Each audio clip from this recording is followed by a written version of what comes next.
ओम देवराहाय दिगंबराय दिगंबराय मंचासीनाय मंचासीनाय नमो नमो नमः। नमः। ॐ देवराहाय दिगंबराय मंचासीनाय नमो नमः। ओम ॐ देवराहाय देवराहाय दिगंबराय दिगंबराय मंचासीनाय मंचासीनाय नमो नमः। नमो नमः। ॐ देवराहाय दिगंबराय मंचासीनाय नमो नमः। ओम ॐ देवराहाय देवराहाय दिगंबराय दिगंबराय मंचासीनाय नमो नमो नमः। नमः। ॐ नमो नमः गुरुजी नमो नमः। ओम नमो ॐ नमः नमो गुरुजी नमो नमः गुरुजी नमः। नमो नमः। ॐ नमो नमः बाबा नमो नमः। ओम नमो ॐ नमो नमः बाबा नमो नमः। ॐ देवराहाय दिगंबराय मंचासीनाय नमो नमः। ओम देवराहाय ॐ देवराहाय दिगंबर दिगंबराय मंचासीनाय नमो नमो नमः। नमः। ॐ त्राहि मां गुरुजी नमो नमः। ओम त्राहि माम ॐ गुरुजी त्राहि मां गुरुजी गुरुजी नमो नमो नमः। नमः। ॐ पाहि मां गुरुजी नमो नमः। ओम पाहि माम पाहि गुरुजी मां गुरुजी नमो नमो नमः। नमः।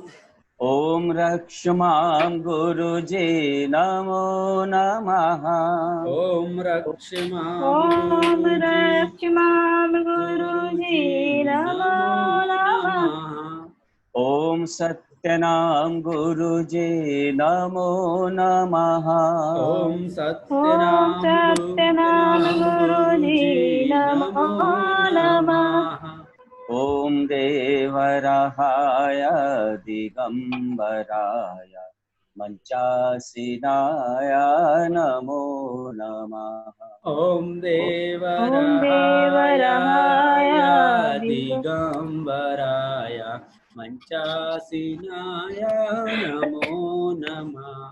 राधे राधे। हमारे बीच गौरांग जी आ गए हैं। राधे राधे। गौरांग राधे जी राधे। आपका ग्रुप में स्वागत है। राधे राधे सभी को। राधे राधे जी। जी जय श्री राम। जय श्री राम। जी गौरांग जी।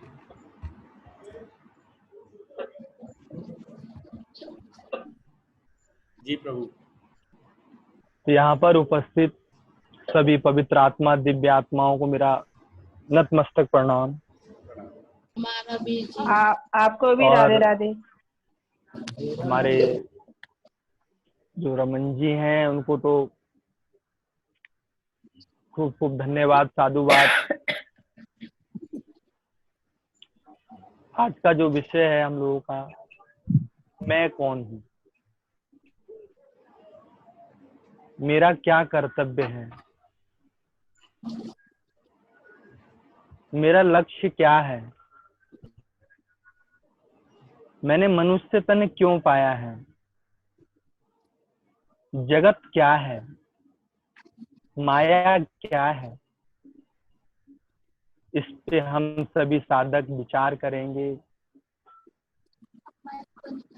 और हमारी यात्रा आगे बढ़े, ऐसा सभी अपने विचार आदान प्रदान करेंगे।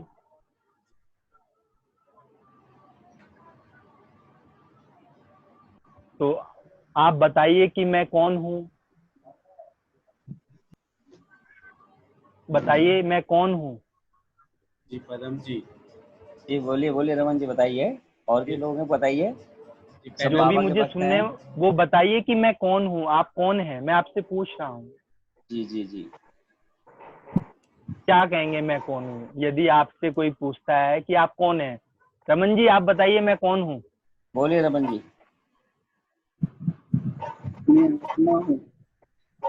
फिलहाल तो जो फिजिकल वर्ड, जिस वर्ड में हम रह रहे हैं उसमें तो मैं कौन हूँ को यही कहेंगे कि भाई मैं रमन, जिस नाम से हम अपने को जानते हैं, जस्ट ओनली हम यही कहते हैं कि जी मैं रमन हूँ, मैं अमन हूँ, कि नहीं? बिल्कुल बिल्कुल सही कहा आपने साहब। लेकिन जब तक आत्मदृष्टि नहीं होगी मैं कौन हूँ, ये आपका शारीरिक दृष्टि भाव है, संसारिक दृष्टि भाव है। जी क्योंकि हम संसार में रहते हैं, संसारिक विचार हैं, तो इसलिए क्योंकि शरीर को मैं और मेरा मानते तो हम शरीर अपने आप को मानते हैं। लेकिन वास्तविक में मैं शरीर नहीं हूँ, आत्मा हूँ।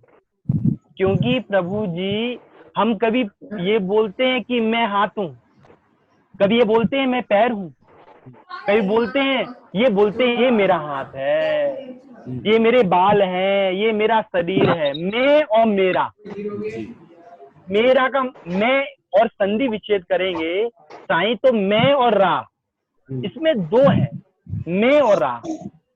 मैं एक आत्मा हूं तो मैं एक आत्मा हूं तो मैं में तो दो है ही नहीं कहीं। जब तक ये विचार नहीं उठे साईं, तब तक जिसके लिए हम आए हैं वो नहीं मिलेगा। सब और जो हमारे गुरुजन हैं, ज्ञानी महापुरुष हैं, शास्त्र हैं, उनका प्रभाव हमारे चित्त पे जब ही पड़ता है जब हमारा चित्त शुद्ध हो। जितना चित्त शुद्ध होगा उतनी हम उनकी चीजों को अपने जीवन में उतार सकते हैं। लेकिन उतारने के पश्चात ये नहीं कि उतारना, इस पे विचार भी करना पड़ेगा।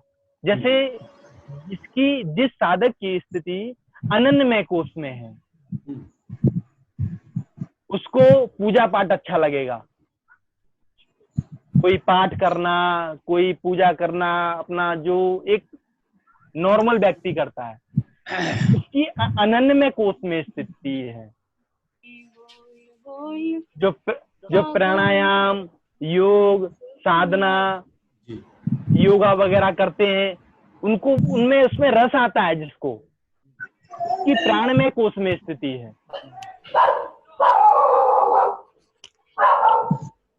और जो अपने इष्ट को, गुरु में बड़ी रुचि रखता है, केवल गुरु और इष्ट में रुचि रखता है, उनके वचनों में रुचि नहीं रखता है। ध्यान दे साईं, इष्ट में, गुरु में बड़ी रुचि करता है और बड़ा अहंकार पोसता है।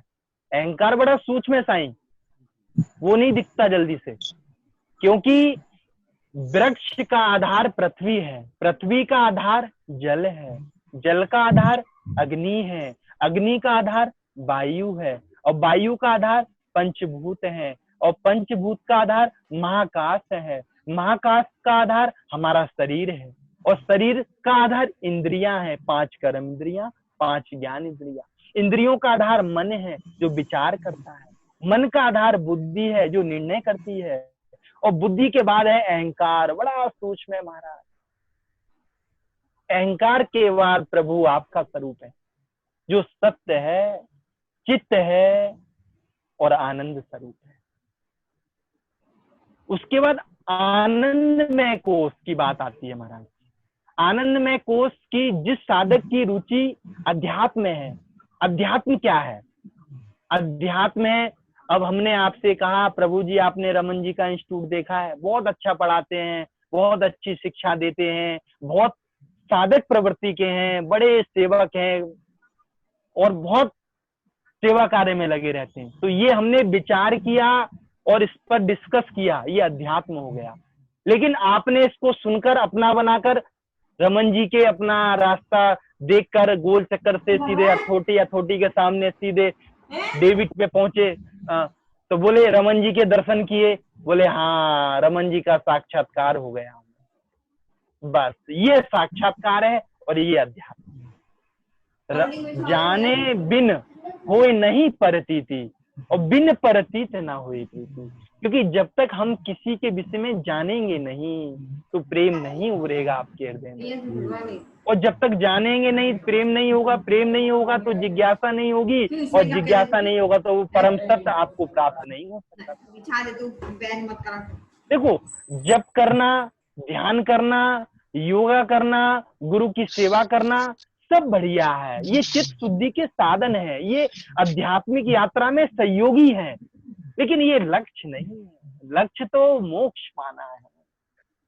यहाँ भी साधक की भावना रहती है, एक तो निर्गुण उपासक होते हैं और एक साकार उपासक होते हैं। लेकिन निर्गुण उपासने कश्चन, निर्गुण उपासना हर कोई साधक नहीं कर सकता है। क्यों? क्योंकि निर्गुण में कोई रूप नहीं है और बिना रूप के प्यार नहीं होगा। रामचरित में आया है कि सगुण उपासक मोक्ष न देई। जो सगुण उपासक होते हैं उनको भक्ति मिलती है। जो मीरा के श्याम, सबरी के राम, नानक के अकाल पुरुष, योगी के आत्मा, उनको भक्ति मिलती है। लेकिन जो निर्गुण है उनको मोक्ष मिल जाता है। तो कहने का तात्पर्य कि हम सब साधक हैं, हमें एक दूसरों के साथ मिलकर और अध्यात्म में सहयोगी बनकर आगे बढ़ने की संकल्प करना चाहिए। संकल्प क्या? विचार। जो हमने गुरु से सुना, अपने महापुरुषों से सुना, शास्त्रों से सुना, उससे विचार बहुत जरूरी है। विचार ही है अध्यात्म, और कुछ नहीं है। मैं कौन हूं? आप जब से, तब से, ध्यान से, योगा से और विद्याओं से सिद्धों की सिद्धि पा सकते हो, लेकिन वो अमर तत्व नहीं पा सकते हो जो मनुष्य को पाने के लिए मिला है। और साईं, सबसे बड़ी बात यह है कि उसको पाने के लिए कोई प्रारब्ध नहीं चाहिए, क्योंकि वो प्रत्येक मनुष्य का कर्तव्य है पाना। इसलिए तो साधन धाम मोक्ष कर द्वारा ये मिला, इसीलिए है साहब, इसीलिए मिला है। इसके लिए प्रारब्ध नहीं चाहिए। माता पिता, गुरुजन, धन दौलत सब तुम्हें प्रारब्ध से मिलेगा, लेकिन आपकी साधना ये तो आपका कर्तव्य है, आपका लक्ष्य है। और ये कोई डिफिकल्ट नहीं है। राम ना दुर्लभ है, ना दूर है, परे है ना पराया है साहब। वो तुम्हारा हाजरा हजूर बनकर बैठा है, बस उसको जान। वो आपका ही रूप है, आपका ही स्वरूप। वो मंदिर में नहीं, मस्जिद, उसे बस अपना मानो कि प्रभु हमें वेद पुराण कुरान से हमें प्रेम का पाठ सिखा दे, हमें मंदिर मस्जिद जाना नहीं, हमें हृदय मंदिर को पहुंचा। कि प्रभु आप दूर नहीं हो, क्योंकि आपकी सत्ता से हमारी इंद्रियां विचरण करती है प्रभु, आपकी सत्ता से हमारा मन विचार करता है प्रभु, आपकी सत्ता से हमारी बुद्धि निर्णय करती है प्रभु। आपको हम नहीं जानते, लेकिन प्रभु आप तो जानते हो कि हम आपके अहो भाव प्रभु के प्रति। तो प्रभु क्यों नहीं हमें हमारे हृदय में प्रकट होंगे ज्ञान रूप में, जब उन्हें अपना मानेंगे। प्रभु कोई नहीं, प्रभु हमें नहीं पता हमें क्या करना है तुझे पाने के लिए, लेकिन हमें इतना पता है तू मेरा है, मैं तेरा हूं, बस इतना विचार। क्योंकि जब विचार परिपक्व हो जाएगा तो वो आपके हृदय में जरूर प्रकट हो जाएगा साहब, पक्की बात है। क्योंकि ऐसा अनुभव है महापुरुषों का कि जिसके हृदय में वो प्रकट हो जाए साहब, उसके हृदय में आनंद ही आनंद आता का सुमरन ही सुमरन है। तो हम सब साधक उसी को पाने का लक्ष्य बनाए। जब ध्यान तो सहयोगी है, जो हमारे गुरुजन, हमारे महापुरुष, हमारे उपनिषद गीता जो कहते हैं उससे विचार करे। विचार से वो शीघ्र मिलेगा, और विचार से दुख की मुक्ति होती है। जब तक हम महापुरुषों की वाणी पे विचार नहीं करेंगे तब तक नहीं मिलेगा। और हमें सोचना पड़ेगा वो कैसे मिले, हमें उसके लिए तड़प करनी पड़ेगी। और जब तक तड़प नहीं करेंगे, जैसे कामी पुरुष स्त्री के लिए तड़पता है साहब, लोभी पुरुष धन के लिए तड़पता है, मोही पुरुष परिवार के लिए तड़पता है, अहंकारी पुरुष सत्ता पद के लिए तड़पता है, लेकिन जब तुम प्रभु के लिए तड़पोगे तो प्रभु तुम्हारे हृदय में जरूर प्रकट होगा। तो मेरे साईं, आप उसको पाने का उद्देश्य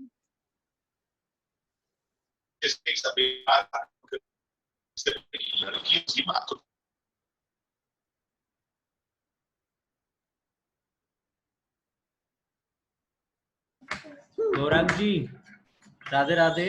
गौरांग जी अपने को अनम्यूट कीजिए। जी जी। कहते पूरा प्रभु आराधिए, पूरा आता का नाम, पूरा नानक पाइए, पूरे के दुख।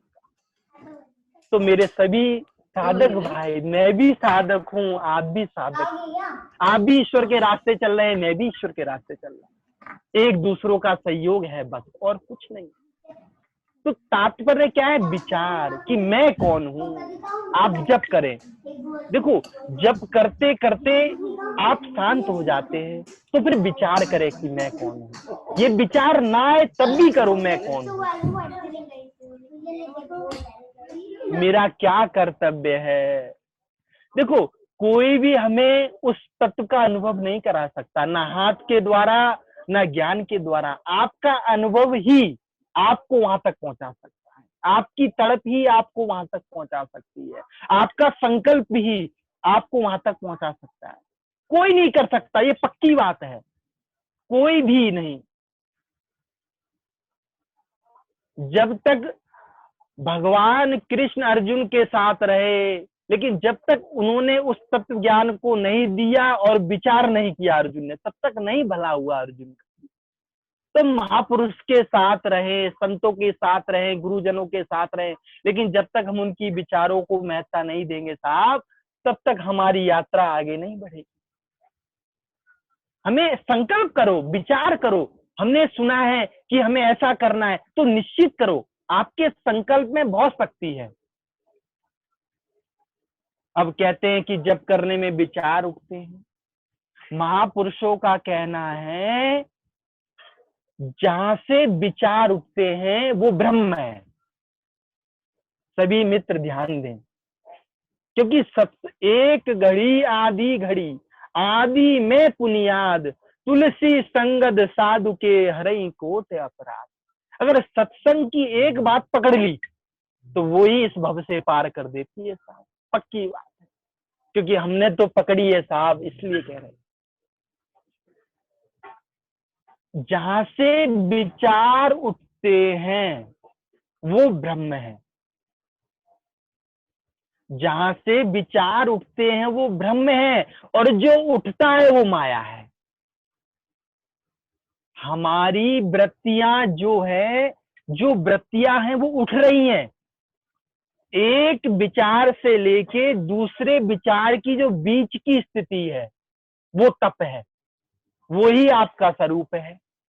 आप अनुभव करें कि एक विचार से लेके दूसरे विचार की जो बीच की स्थिति है वो ही आपका स्वरूप है, वो ही आपका अनुभव है, वो ही आपकी आत्मा है।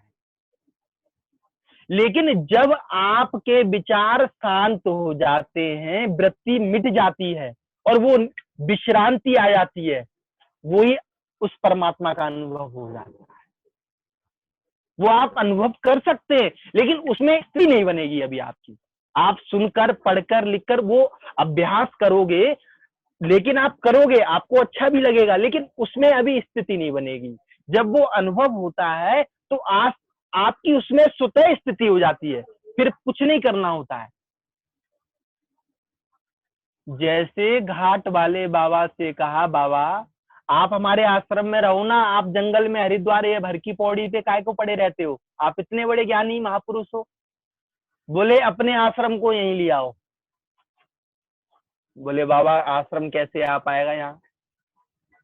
बोले जो इंसान जहां है, जिस परिस्थिति में है, अगर वो शांति और आनंद का अनुभव नहीं कर सकता तो वो कहीं भी नहीं कर सकता, चाहे वो कहीं चला जाए, ब्रह्मचारी हो जाए, गृहस्थी हो जाए, सन्यासी हो जाए, वानप्रस्थी हो जाए। लेकिन जो इंसान जहां है वहां शांति का, आनंद का अनुभव नहीं कर रहा है तो वो कहीं भी नहीं कर सकता, वैकुंठ लोक में भी चला जाए तब भी नहीं कर पाएगा। ऐसा मैं नहीं कह रहा हूं, बाबा ने बोला, घाट वाले बाबा। जब जप करो तो थोड़ा शांत हो जाओ, फिर जप रुक जाने दो, और जप गाड़ी नहीं चलानी है, स्पीड नहीं करना है। जप तो एक साधन है अपने अंतर्यामी राम में विश्राम पाने के लिए। जप फिर ध्यान, कभी जप कभी ध्यान, ये सब सहयोगी है। मैं फिर कह रहा हूं, ये उद्देश्य नहीं है, ये साधन है केवल। कभी जप कभी ध्यान, और कभी विचार भी। और विचार आने से पहले तुम अपने विचार को महत्ता दो कि मैं कौन हूं, मेरा क्या कर्तव्य है, मैंने मनुष्य तन क्यों पाया है। शादी विवाह, बच्चे, काम धंधा, ये तो पशु भी कर लेते हैं साहब, ये कोई बड़ी बात नहीं, प्रारब्ध से होता है, इसे करना नहीं पड़ता, स्वाभाविक होता है। लेकिन जो नहीं करना पड़ता है वो अपना अंतर्यामी आत्मा की तरफ चलना है, वही मनुष्य मात्र का कर्तव्य है। कभी जप कभी ध्यान कभी चिंतन, बस काम हो जाएगा इतने में ही। ज्यादा मेहनत परिश्रम कुछ नहीं, कुछ मजदूरी नहीं करनी है, बस भगवान को अपना मानो और मैं भगवान।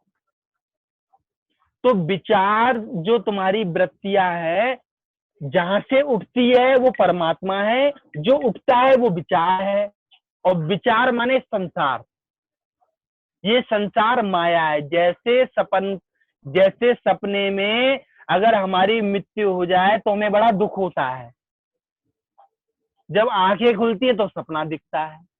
ऐसे ही संसार में जब हमारी ज्ञान की आंखें खुल जाती है तो संसार सपन के माफिक हो जाता है, खेल मात्र हो जाता है।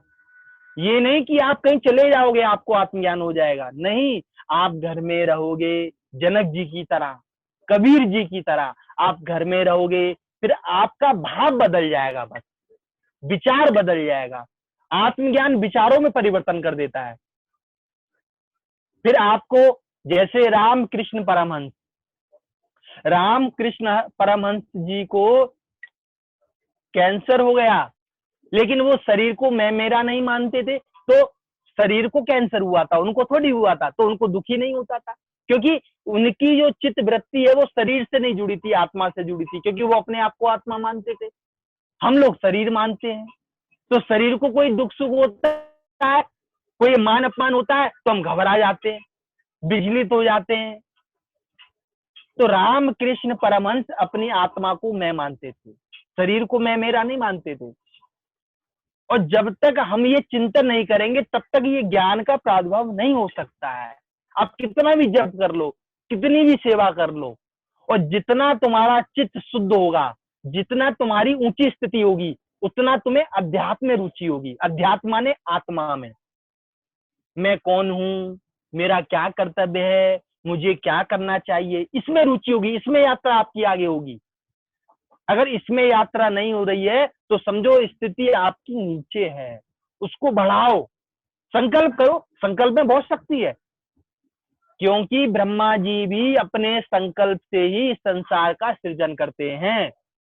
और विष्णु, कोई ब्रह्मा जी करने मेहनत थोड़ी करते, मजदूरी थोड़ी करते हम लोगों की तरह, वो तो बस संकल्प कर देते, क्योंकि विश्राम पाते अपने अंतरात्मा में, तो अंतरात्मा में सुप्रीम पावर होती है, उसके संकल्प कर दिया। जैसे आपका घर है, आपके घर के सामने से मैं थूक कर चला गया, आपने मुझे नहीं देखा, लेकिन आपने कहा यहाँ कौन निकम्मा थूक के चला गया, तो आपका जो शब्द है वो ब्रह्म है, आपका जो शब्द है वो मुझे लगेगा आके, आपको नहीं पता किसने थूका, लेकिन आपने बोल दिया कौन निकम्मा, वो निकम्मा शब्द मेरे को लगेगा आके, मैं चाहे कहीं भी हूं।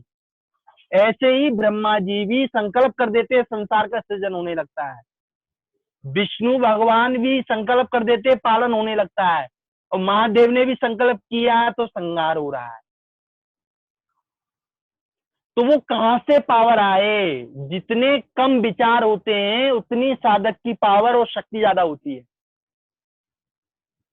जैसे अब ये विचार कैसे शांत हो? विचार शांत करने के लिए महापुरुषों का कहना है, हम जब रात्रि प्रातः की अपनी दिनचर्या कुछ ऐसे बनाए सभी, जब हम सोते हैं प्रातः उठने के बाद कुछ साधक क्या करते हैं, उठकर एकदम चलायमान होते हैं, शौच क्रिया के लिए चले जाते हैं, पानी पीने के लिए चले जाते हैं, बाथरूम के लिए चले जाते हैं, काम धंधे के लिए चले जाते हैं। तो आपसे हाथ जोड़कर निवेदन है कि आप ऐसा ना करें। आप उठें और थोड़ी देर वहीं बैठ जाएं, जहां आप सोते हैं, वहीं शांत बैठ जाएं। जब तक विचार ना चलें तब तक अपने अंतर्यामी राम में शांत बैठे रहें। विचार चलना प्रारंभ हो जाए तब अपने हाथों को देखें, कराग्रे बस्ते लक्ष्मी, कर मध्य सरस्वती, कर मूले प्रभाते कर दर्शनम। ऐसी भावना करें। श्लोक जरूरी नहीं है, बस भगवान की भावना करें। उसके बाद अपनी धरती माता को प्रणाम करें। अगर नीचे हाथ नहीं जाता तो बेड को छू ले। जरूरी नहीं है धरती पे छूना है, गिर जाओ आप, चोट लग जाए, ऐसा नहीं करना है। उसके बाद अपने गुरुजनों को, अपने माता पिता को वहीं से प्रणाम करें मानसिक। आजकल लोग शर्माते हैं पैर छूने में, तो वो शर्म भी खत्म कर दी है, इसलिए मानसिक प्रणाम करें आप।